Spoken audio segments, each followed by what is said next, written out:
You're listening to the Missionary Perspective Podcast with veteran missionaries Eric Johnson and Joshua Mead.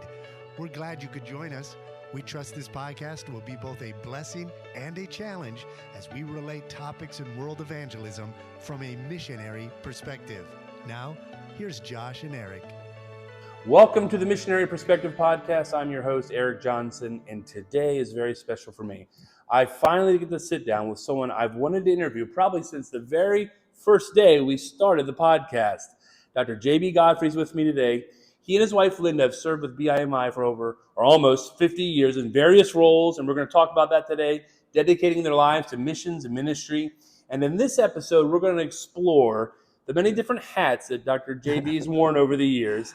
And more than anything, I want those who maybe have not heard the story of Brother Godfrey to know it and to get to know him better. And we're also going to have two other podcasts that are going to be podcasts. We're basically going to be the time that Dr. Godfrey is going to speak to some missionaries tomorrow here at our church and just share his heart with missionaries, and we're going to provide those as well. But today we're going to be looking at the man behind the mission and Dr. Godfrey and the incredible ways that God has worked through him, his wife, and his family over the years. But it's a pleasure to have you. Thank you for being on the podcast today. It's good to be here. Now, it's so exciting. We get to learn about you today and your family, but we want to learn kind of a sequential order. Sure. So we'll start from the beginning, and I believe you've been with BIMI, started over 50 years ago, off and on, but pretty close to 50 years of service. We joined BIMI in 1973. Wow. So it's been over 50 years. However, there was a period of time after 20 years on the field that we got chased out because of fighting in our country. And I pastored my own sending church, and I taught missions at Ambassador Baptist College. And I never dreamed I would do that. And then I never dreamed I would leave there when I did it because I loved it. But then we were asked to pray about coming back with BIMI. And my wife and I, for 7 months, struggled a little bit with that. It wasn't that we didn't want to do it. We just needed to know that God was in it. So I actually went on a trip. I had been asked to come back at BIMI and be our Far East field director. Now that's Mongolia, China, Korea, Japan. And I told her, sis, you've lost your mind. So we were struggling, but I went on a trip with Dr. Clayton Shumpert, who at that time headed up our claim ministry, helping missionaries build churches and repair buildings. And I went on a trip with him, hard-working trip. I worked hard on Okinawa. Praying, God had showed me, help me, what do you want me to do? And I came back from that trip more confused than ever. And the next week after that, I think it was, the next week or two, we had revival in my church with evangelist Tom Farrell. And Brother Farrell was my good friend. He walked in the office and said, Brother Godfrey, I'm surprised you're still here. And he had no idea what I was going through. And that week we had people get saved. God worked in our church. And the next Sunday I did the hardest thing I ever did in my life. That was stand up before my people and resign. Well, that's about chapter 10 of this book right now. We're going to go back to chapter 1. Go back. We jumped ahead there. So let's find out a little bit about you, where you grew up, and how you came to know the Lord. In fact, just a little inside baseball here. We were just downstairs in our seminary class, and Brother Godfrey shared his testimony with the seminarians. And so tell us a little bit about where you grew up and how you came to know the Lord. All right. My wife, Linda, and I both grew up in the upstate of South Carolina. So Spartanburg, Greenville area, not that far from Bob Jones University and Tabernacle Baptist Church and a lot of other good churches there. But we went to a church. We didn't go on a regular basis. My dad had left. My grandparents reared me. We were poor people. I won't describe how poor, but I know you hear people tell about walking 10 miles through the sun. We didn't do that, but it was a long way out of our house to the outhouse. And I was 14 before we lived in the house of that inside plumbing. But in that time, I went to church. I wasn't spiritually minded or whatever, but I went and I heard the gospel and I heard it and I heard it. And the Holy Spirit was working on me. And one Sunday I just went forward and told those people I need to be saved. I was 12 years old. And went to Sunday school, never really disciple much, but at 16, I had an uncle who died. And it wasn't nothing to do with that funeral, but I went that day and I sat there in that quiet before it started. And God is working on my heart about being a preacher of the gospel. Right. Almost, I would say, even from then, a missionary. And it scared me out of my wits. There's no way I thought I could do that. I'm too bashful. I'm too poor. In fact, when that next Sunday, I went forward and surrendered to preach the gospel publicly. And I wasn't going to do that. I went to church that day. I'm not going to go to that altar and get up and embarrass myself.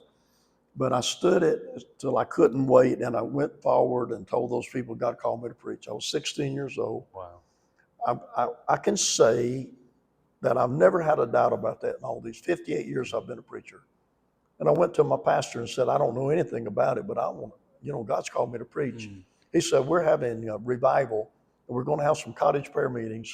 Would you speak in one of them? And I did, and then I preached in the church. And thinking back on that, I wonder, why in the world would he let me preach? It was a good-sized church. You just sensed it. But I did, and then I preached any prisons, nursing homes. But anyway, that Sunday I surrendered way before I was married. Linda's mother and father were there that day. Wow. And I found out later that her daddy told her mama, honey, that little fella never will make a preacher. Because no one would have looked at me, and Linda was very bashful and shy. No one would have looked at us and said, that's somebody God's going to use. And we didn't see it that way either. We just knew God wanted us to serve. Well, I went in the Marine Corps straight out of high school as a young preacher. I learned a lot about working with people in the Marine Corps. Linda and I wrote back and forth. We never really dated in the typical way, but we wrote and got out of the Corps. We got married, and then God let us move off to Bible college. I don't know what I would have done before then. I was poor. I would have had to work so much. I don't know if I could have made it. But having gone in the Marines, the GI Bill paid for my college. And we went in that day, 1970, we moved over to Tennessee Temple University and Highland Park Baptist Church in the day when people were being saved, and we were running bus routes and mission emphasis. And we had surrendered anywhere you want us to go, God. But I had no idea where, or we didn't know. And I read a little article in a little Baptist paper printed in Lawrence, South Carolina, Pastor John Waters, who's been in heaven for years, at Faith Baptist Church in Lawrence. God used, Van Truax wrote it, just 4 or 5 lines that said something like this: there's a great need in the Sahara to reach Muslim people with the gospel. We missionaries and churches typically leapfrog over those countries. And God used that article in what I call, how do you know what God wants you to do? I have a burden everywhere I've ever heard of, but when it's of God, it's a repeated burden that you can't get away from. So you're in the military, you get out, you and your wife start going to Bible college, and you read this. So the Lord directs your heart to go reach Muslims in the desert, and you realize, well, speak a language that they know, I need to go learn. And we did. I need to go learn French, right? We did. We learned French. We went to France a year and a half. 8 hours a day we studied French. And then we lived in a home with a French family for 6 months. That's a great idea. And we learned a lot of our French watching TV, kids programs on TV and the news. And then we took a ship from France straight down to Senegal, got off and moved to a city out in the desert, and not one neighbor we had spoke French. Now, it was a French-speaking country. The educated people spoke French, but village people, and we lived on the edge of a city. We rented an old house that was not even finished yet. We did a lot of the work ourselves, and we moved in that house, and I hired a young man who was a football player, a soccer player, you probably would say, but football player who had no clue about how to teach anything. But I know how to study. I'm a linguist. I had studied linguistics, and I would study with him in the morning. And then I'd just go out and sit under the tree outside our house and talk to people as they came by and go to the market. And the Wolof people, the Senegalese people, are so talkative and friendly, and their greetings have to do with God. And every greeting was 15 minutes, and you can't live there and not talk about God. And so we jumped in, and Linda likewise, And within 6 months, this sounds awful because we couldn't have done it in French, but within 6 months, I'd started my first Bible study that turned into a church. Wow. So to get to Senegal, you started doing some survey trips. Now, yes. A little over a year ago, my co-host Josh had the pleasure to go spend some of the last times he would ever meet with Brother Ron Bragg and Donna Bragg, and he got to hear some of the stories from the times there. But we would be doing a disservice if we didn't talk about Brother Bragg and you and some of the experiences that. And today you were recounting to my kids the story when you all decided you were going to start looking for some place to serve. You have to tell us. We got plenty of time. We got to hear the story. Well, Brother Bragg and I, there were 4 families of us in France ready to go to the field, and we were going to the country of the Niger. Right out in the center of the Sahara, and they had a coup d'etat, and missionaries had to leave, and we could not get visas. So here we are in language school, ready to go, and we couldn't go where we thought we were going. And we got down a map, and we started praying, all of us, and Brother Bragg and I left our families in France, and he and I went down, and we were dumb as gourds, and we're wandering all over town, and we were in places we probably should not have been. But we decided we wanted to see the east side of the country in a town called Matam, which is not far from Timbuktu, which is over on the Mali side. So we took an Air Senegal flight, got in the thing. I won't describe the airplane, but there was no stewardess or anything. And it would land, and they would roll out barrels of fuel and hand pump the fuel in to the airplane, but nobody ever said where we were at. So we landed once, twice, maybe 3 times. And Brother Bragg asked an African man on the plane, are we in Matam? Well, Bragg didn't speak good French. The man may not have understood French. So he thought he said yes. So we got off the plane. Well, as soon as we got off the plane, left. We found out later, didn't come back there for a week. So nobody asked for a visa. It was just a little dirt runway out in the middle of nowhere. So we started walking into the town. We're passing out gospel tracts right and left, and got closer to the town, and I saw a Frenchman, and I walked over to him and said, sir, could we find a house to rent here in Matam? And he looked at me strangely. He said, young man, I hate to tell you this, but you are not in Matam. This is Kaidi. Well, Brother Bragg and I, we had no clue what Kaidi was or where it was at. So not only were we in the wrong city, we were in the wrong country. We were in the Islamic, the wrong turn. We were in the Islamic Republic of Mauritania without a visa. Weren't supposed to be there. The police had gone around and took up all the gospel tracts we gave out.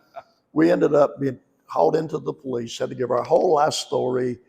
And then we asked, could we get a taxi, they call them bush taxis, to Matam, because we had to get there before that plane left to go back to Dakar. And so he said, yeah, walk down this road and follow that. It was so hot the camels wouldn't stand up. We had 1 bottle of water between us. So we followed his directions, but he didn't tell us the taxis were on the other side of the Senegal River.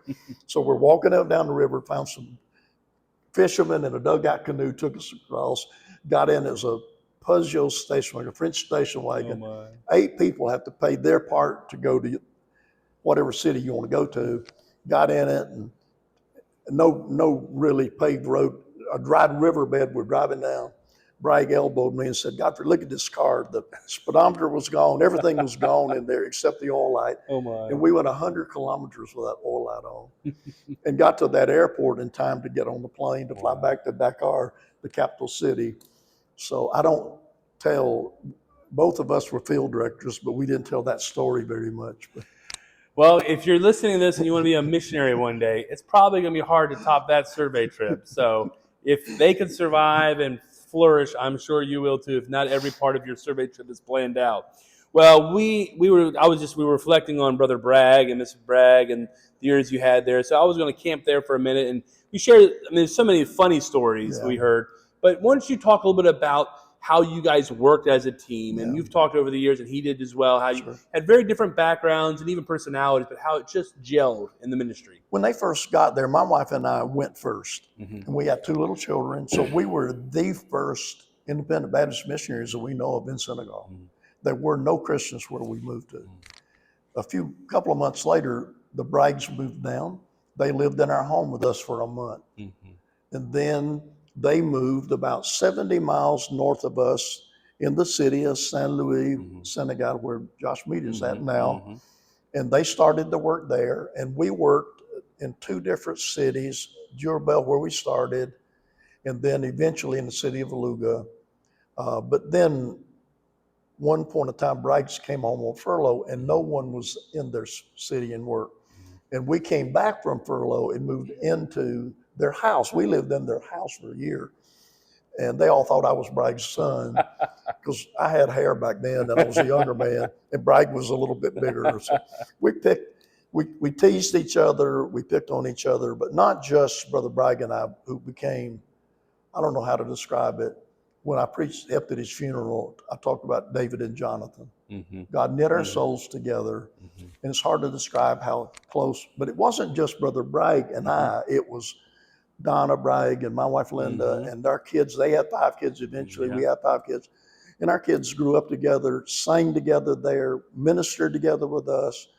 And it was just the biggest blessing to be in a place where you had like-minded people. And that was over 50 years ago. And we were sort of best friends for 50 years. Yeah. It's been so special to hear the stories about them.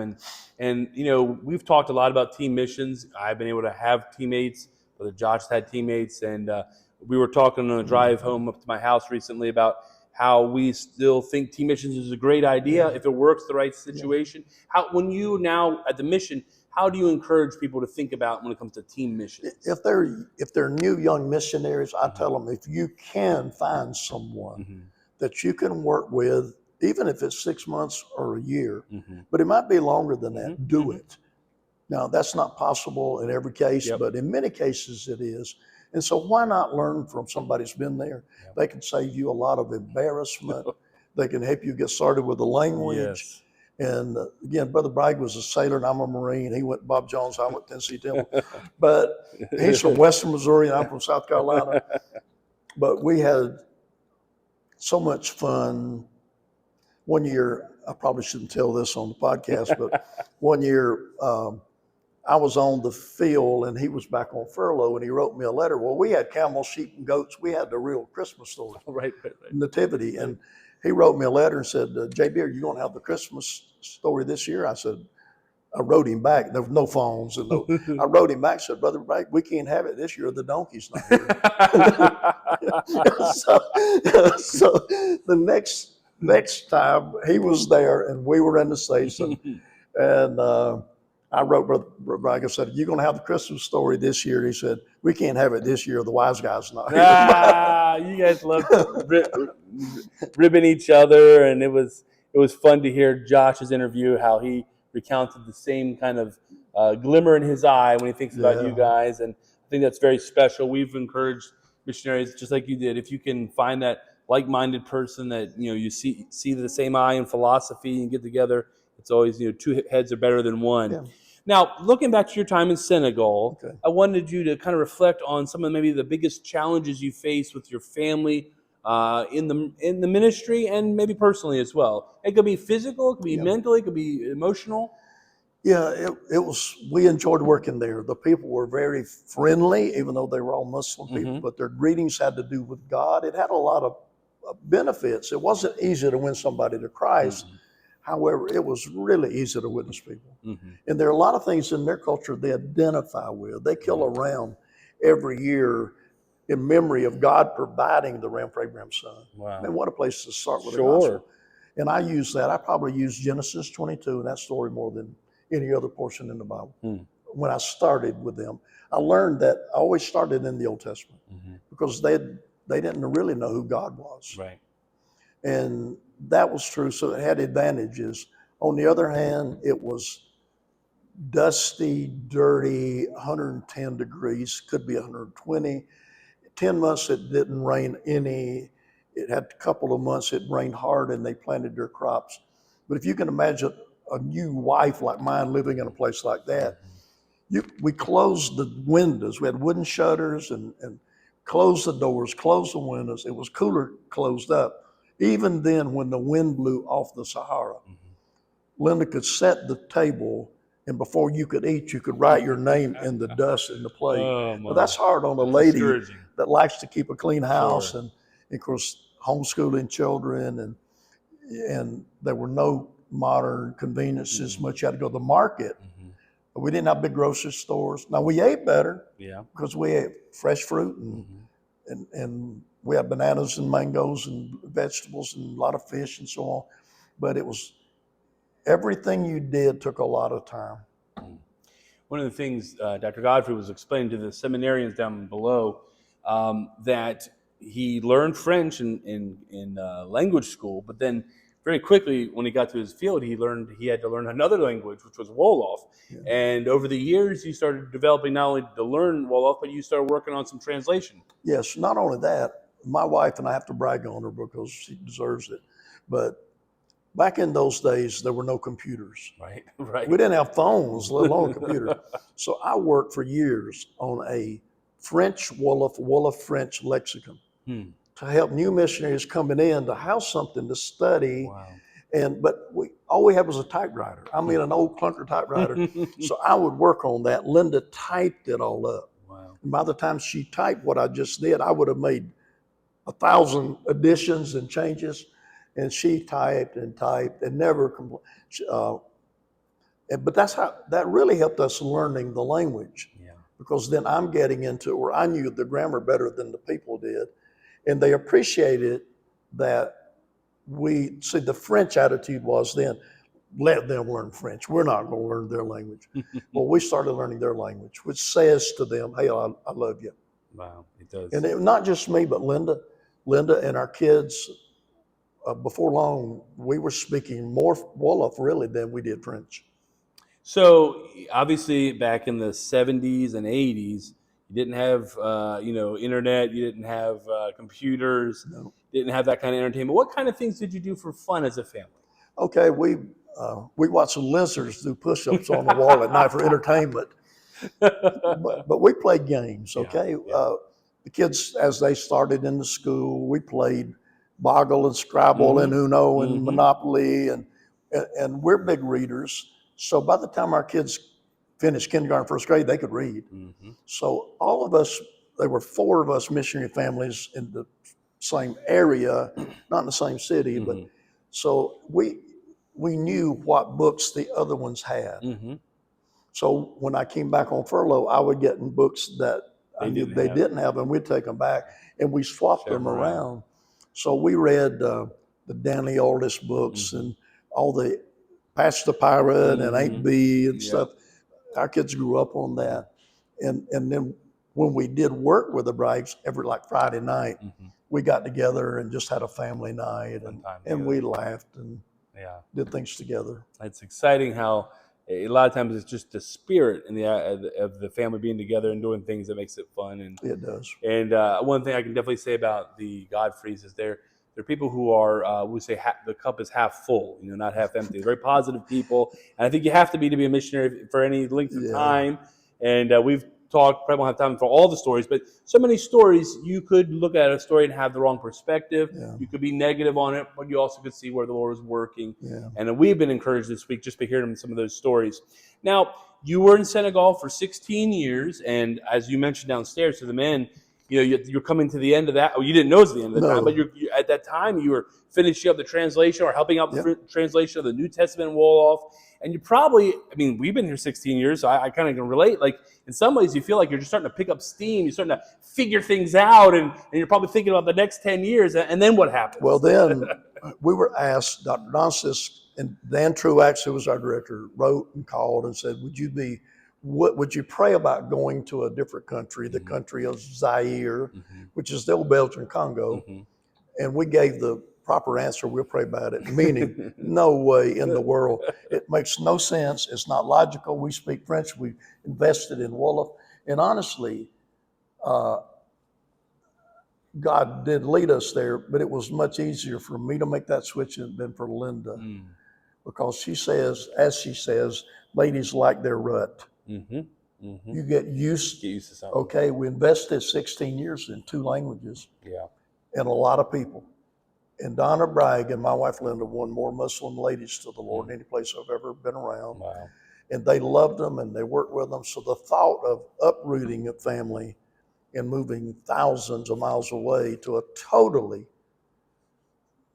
it was as opposite. Senegal's flat, desert, barren, Muslim, dirty, dusty. The Congo rains and it's humid and it's mountains and it's jungle and everything wild you can think about, from crocodiles to every kind of snake almost in the world. And here I'm taking this wife when we went back to live there, she'd never been there. Wow. I had gone on a trip with a bunch of young people, and God used that trip. See, they all felt God calling them there. And BIMI felt, hey, it's not wise to send these young green missionaries to a place. They don't speak the language. They've never lived in Africa.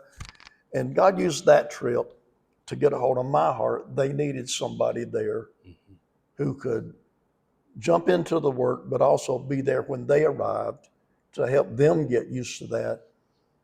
And so I'd gone on that trip, came back, and we broke up shop. We never went back to Senegal. Wow. So that transition was a pretty great one, a pretty large one to adjust to. At that time, I believe 2 of your children stayed home. And it was your younger 3 that went with you onto the field. Yeah. And he mentioned to our churches yesterday that they were 100 kilometers from electricity, 2 kilometers from just the water you were going to use. How did your wife and kids adjust that first 6 months to a year to that? You know, they did. People, sounds I don't amazing. know if they think I'm lying, but they did so great. There were a lot of kids. The one thing that grows well in Africa is kids, children.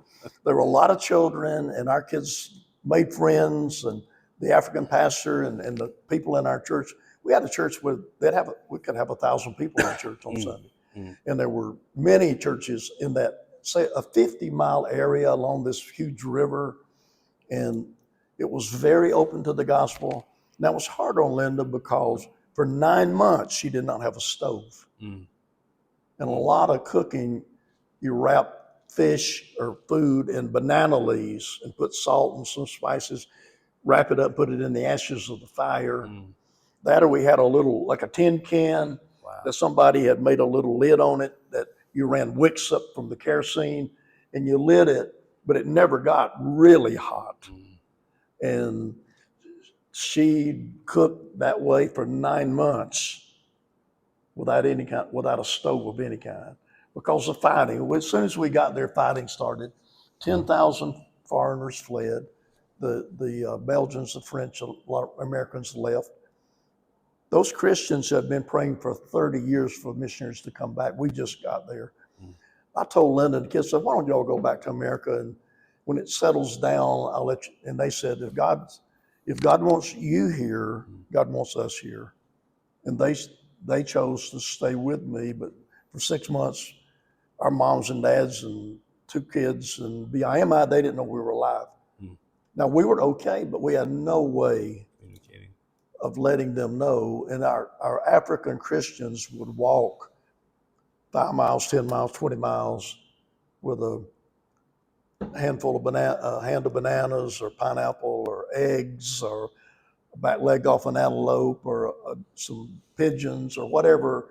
They took care of us, which is very humbling. Yeah. When you're in a place where you're used to being the one helping everybody else. And here we are, totally dependent really on them. And we fell in love with them and them us. And it's still got a lot of friends there. You told some funny stories about your son, probably even trying to do his part by going to catch some rats in the jungles. Yeah, no, we had house rats we didn't eat. But I know. Jungle rats, the pastor's son was named Bakebwood, and they were just like 4 or 5 years old, Robert and Bakebwood. So they'd go out there, the windows in the morning, we were just below the equator, so we had 12 hours of daylight year-round. And they would go out in the morning, they would go down in the jungle, and there were trails where the rats ran down through there, and they put those traps. So we'd send the girls out, they were homeschooled, go find Robert. Well, they knew exactly, Robert Buckell, where they were roasting jungle rat for breakfast.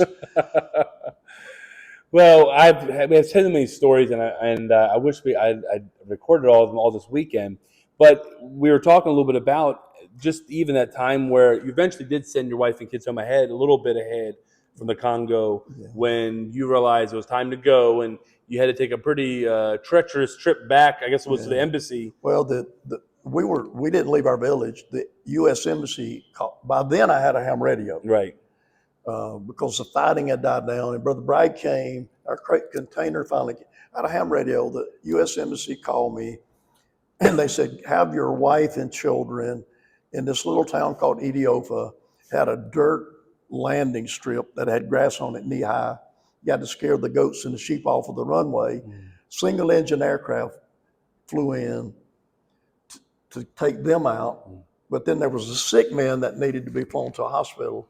So by the time they put him in, Linda and the 3 kids got in, there was no space for any of their suitcases. So they leave, and I'm standing there with 6 suitcases with their homeschooling stuff, plus our clothes and everything. And once they left, I had no way of knowing. Did they make it out all right? They didn't know what happened to me, where I was at. I went and hid out in an American Baptist hospital, stayed at home with a doctor. And then the military was threatened if we didn't pay their salaries to come to the hospital and kill everybody and loot the hospital. And I ended up, and that was some time later, I ended up evacuated out with those doctors and nurses. And the next thing the family knew about me, I was in New York City in March with short sleeve jungle shirt and about to freeze. And I called home and said, meet me at the airport with a coat. But Linda and the kids, when they were evacuated out, they ended up in Brazzaville, Congo, on the other side of the river, and met up with Tom and Melissa Vineyard, our young missionaries that worked with us, and they were having to leave. Wow. And so God worked it out so Linda and the 3 little kids didn't have to come back by themselves, but they traveled with Tom and Melissa. And Tom's dad's church bought the tickets, and God just worked miracles. But we got back in the States. I lost 40 pounds through that episode. Linda and Benita had been exposed to TB, and they were on medicine for a year. So I was ready for another change. I wasn't ready for another change. Well, that's one of the things I want to talk about is that, many times, and we've talked about this in different podcasts, that, God has us in places for a certain time. Some missionaries, it's 30, 40, 50 years, and some people it's 10, 15, 20 years, 3 years. And so speak to us a little bit, especially those who maybe they were missionaries for a while and they had to make a transition, and maybe they've had difficulty in their minds understanding that. How was that transition for you to then stay in the States and I believe become a pastor after that? Yeah, I became pastor of my own sending church. I was a kid preacher under the founding pastor. Okay.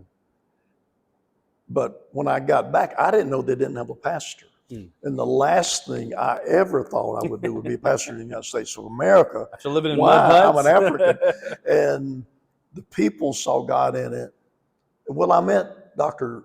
Don Sisk again at a big international conference for world evangelism in Raleigh, North Carolina. And he introduced me to several people. One of them was Dr. Ron Comfort, who had started Ambassador Baptist College, who was looking for someone to teach missions, who had been a missionary and understood and been a church planter. And Dr. Sisk put me in touch with him. So instead of going back to Africa, which physically at that point I just wasn't able. So I took a church with a growing church with a Christian school and started teaching missions 2 days a week. So I've been a little bit crazy all my life. But I stepped into a church that I knew them, they knew me. I built on what I knew the original pastor stood for. And from the first day, it was evident God was in it. The church grew. God was calling our folk into missions. We were giving more to missions than the whole church budget was when I first came. Wow. Every year it went up. And I wasn't saying a lot about it. I just brought in missionaries and Dr. John Halsey and Dr. Sisk and others, Clayton Shumpert, and they preached. And then I was teaching probably 140, 150 students a year in missions. And I never thought I would teach. That was why.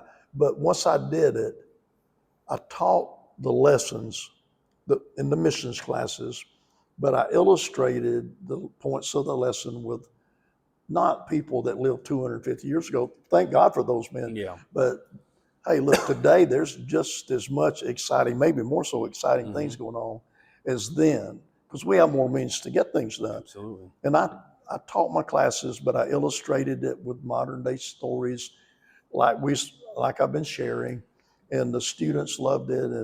And I thought, God's put me here to influence young people in my church and in the college. Well, that's the neat thing too, is because he says they're modern day stories, but for us listening to stories from 50 years ago, we wouldn't even consider it as modern day.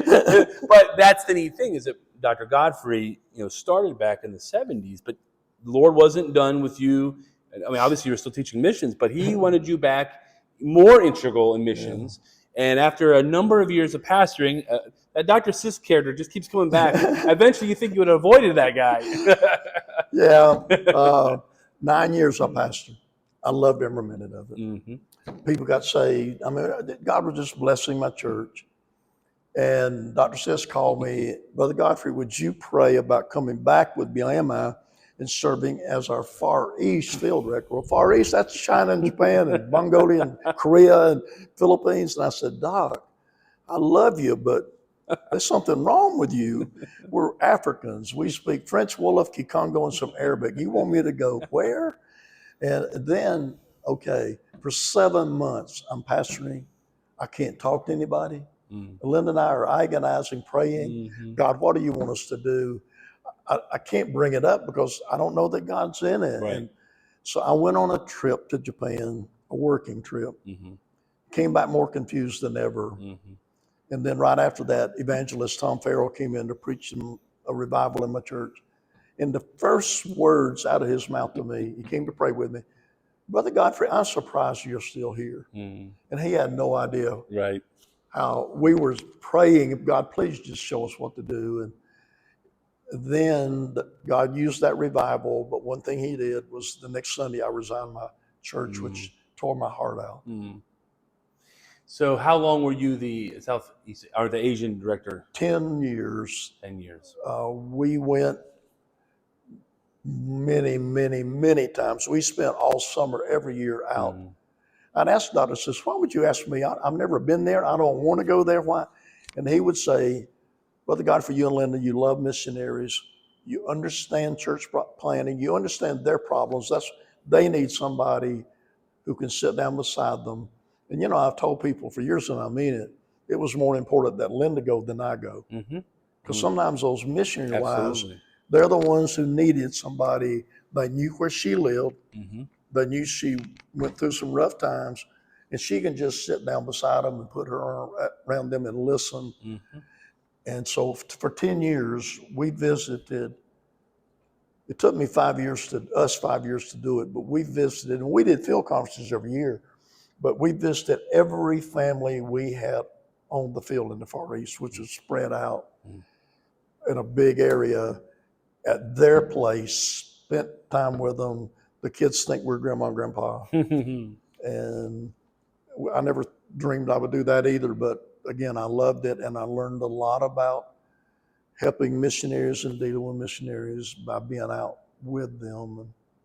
So if you're counting back at home, the different hats, we're talking about a Senegal, we're talking the Congo, we're talking about pastor, but while we're also a professor, and then the Lord calls you to be a director, and then he has right now one more hat that you've been wearing for now a number of years as the vice president at Baptist International Mission. Yeah. When did that start? That was 14 years ago, but let me just say, even in that, before then, as I was Far East director, I was asked, would you come out, Dr. Sisk again? Different hat, different team. Would you come out and teach at West Coast Baptist College? It's all back to Dr. Sisk. I cannot do that. Got to get caller ID for him. I cannot do that. So, but Dr. Martin Rasmussen would say, Brother Godfrey, where could you be around 1,000 young people that want to serve the Lord? And he was so right. And I went out there and I preached and taught. I taught missions, and I traveled all over the country and the world when I did it. But I've taught 10 years there. And then I was asked, would you pray about serving alongside of Dr. David Snyder, who's my good friend. And he's the president of BIMI, and I'm vice president. And for 13 plus years now, he and I have worked together. It'd be hard to describe. He's the young guy and I'm the old man. But we just are good friends. We love each other. We watch each other's back. We plan. We pray for God to call more laborers. And so we're involved in everything that kind of goes on at BIMI, from candidate school, enrichment week, Camp BIMI, helping the directors and the missionaries get meetings. And so when I preach missions conferences, a lot of those brand new missionaries are in the meetings with us. And I've been doing that now. I've traveled. I would be afraid to know how many millions of miles Linda and I have traveled. And then in the course of being Far East director and now vice president, we get asked by missionaries all over the world. We come out and spend time with them and preach for them. And we've ended up in literally all over the world, which we don't even like to travel. We don't hate it. Could fool us, right? We love what we do, but we don't. But we've been to New Zealand and Australia and Papua New Guinea and Fiji and the Philippines, from one end to the other, and Japan and Taiwan and Hong Kong and Mongolia, and of course back to Africa, to Uganda and South Africa and Ivory Coast. And we get asked to come out again for the same reason. The missionaries know we love them, and we get to go. We get to go sowing with them. So now, in these years, 24 years, Linda and I have seen people trust Christ on 6 different continents, not countries, continents. Right. The only place that we haven't won somebody to the Lord's in Antarctica, and we're saving that for Brother Johnson. Saving that. Well, I can attest to the joy it was to have them yesterday, and right where we're sitting now in our first church plant, we had our Faith Promise Commitment Sunday, and I'm pleased to say that the Lord increased the faith of the church. We're praying that it would be something they complete this year. But afterwards, we had an international dinner. Now, if you heard all those countries represented, you can understand that Brother Godfrey likes to eat exotic foods. You can't just want hamburgers and French fries and be a missionary. And so one of the fun plates, and we had different, it wasn't too big a variety. Dominicans don't like to stretch too far out, but there was a gentleman from our church who's actually from Colombia who wanted to do something exotic for the international dinner, and he had some cow tongue.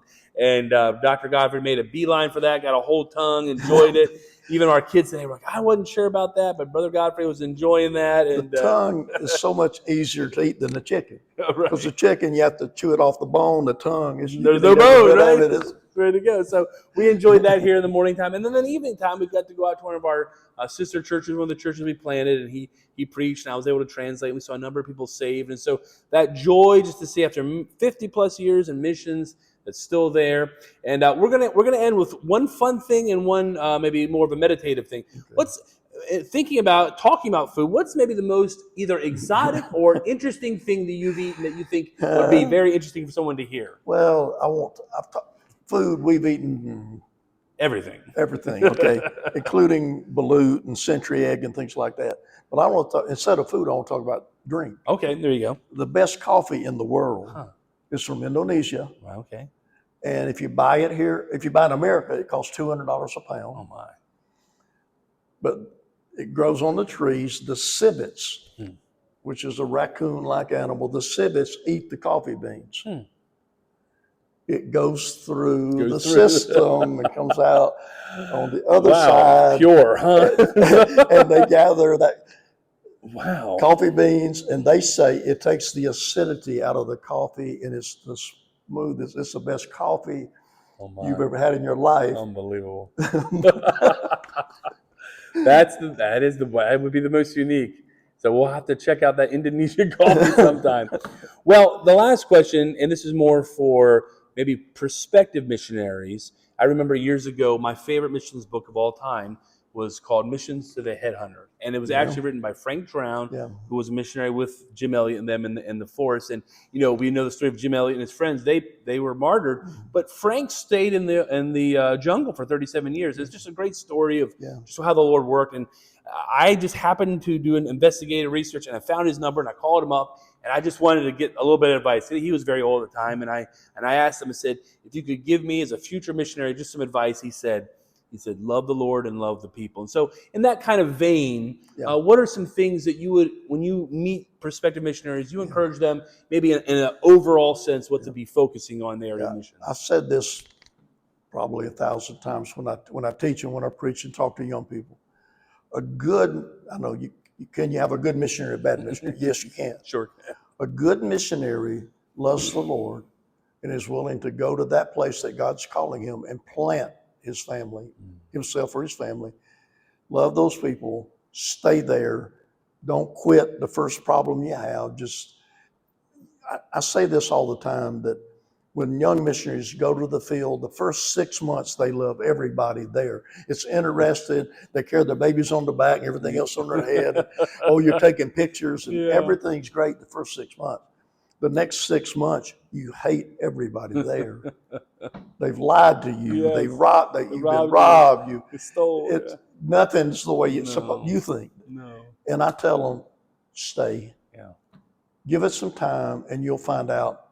Hey, they've got their characteristics, but so do we. And you invest your life there, and people can tell if you love them or not.